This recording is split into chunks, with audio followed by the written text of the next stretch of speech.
ಯಾಕಂದರೆ ಒಂದು ನಾನು ಹೇಳ್ತೀನಿ, ಫಸ್ಟು ಅವಮಾನಗಳೇ ಚೆನ್ನಾಗಿರುತ್ತೆ. ಯಾಕಂದ್ರೆ ಅವಮಾನಗಳಾದ್ಮೇಲೆ ಸನ್ಮಾನ ಸಿಗೋದು ನಮಗೆ. ಪಡ್ಕೊಳ್ಳೋಣ, ಪರವಾಗಿಲ್ಲ. ಚಪ್ಪಲಿ ಹೊಡಿತಾರೆ, ಹೊಡ್ರೆ ಪರವಾಗಿಲ್ಲ. ಮೋಸ್ಟ್ಲಿ ಅವನಿಗೆಲ್ಲ ಆ ಥರ ಬೇಜಾರಾಗಿರಬೇಕು, ಪರವಾಗಿಲ್ಲ.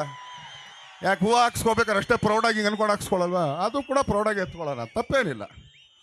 ಆಮೇಲೆ ಅನ್ನಷ್ಟು ಕಾಂಟ್ರವರ್ಸಿ ಇಲ್ಲ. ಬ್ಯಾಡ್ ಬಾಯ್ 101%. ಐ ಆಮ್ ಎ ಬ್ಯಾಡ್ ಬಾಯ್. ಎಲ್ಲ ಏನಾಗುತ್ತೆ, ತುಂಬ ಕಷ್ಟಪಟ್ಟಾಗ ಕೆಲವು ಕಡೆಗೆ ಮಾತುಗಳು ತುಂಬಾ ಕಹಿಯಾಗಿರುತ್ತೆ. ಯಾಕಂದರೆ ಆ ಕಷ್ಟಗಳನ್ನ ಜೀಣಿಸ್ಕೊಂಡು ಎಷ್ಟು ಅಂತ ನಾವು ನಾಡ್ಕೊಳ್ಳೋಕ್ಕಾಗುತ್ತೆ. ಪರವಾಗಿಲ್ಲಮ್ಮ, ಹೂ ನಮ್ಮ ಅಂತ. ಯಾಕಂದ್ರೆ ನೀರು ಇಲ್ಲಿವರೆಗೂ ಬಂದಾಗ ಹೂ ಅನ್ಬೋದು, ಇಲ್ಲಿಗೆ ಬಂದಾಗ ಹೂ ಅನ್ಬೋದು, ಇಲ್ಲಿಗೆ ಬಂದಾಗಲೂ ಓಕೆ ಅನ್ಬೋದು. ಇಲ್ಲಿಗೆ ಬಂದಾಗ 3 ಸಲ ಎದ್ದೇಳ್ತೀವಿ ಗೊತ್ತಾ, 3ನೇ ಸಲಿಗೆ ಹಂಗೆ ನಂಬಿಟ್ಟು ಒದಿತೀವಿ ಗೊತ್ತಾ, ಅದೇ ಕೋಪ ಅಷ್ಟೇ. ಯಾಕಂದ್ರೆ ನಾನು ಬದುಕಬೇಕಲ್ಲ. ಅದು ಎಷ್ಟೊಂದು ಆಗ್ಬೋದು, ಫ್ಯಾಮಿಲಿ ಪ್ರಾಬ್ಲಮ್ಸ್ ಇರ್ಬೋದು, ಇನ್ನೊಂದು ಮತ್ತೊಂದು. ಬಟ್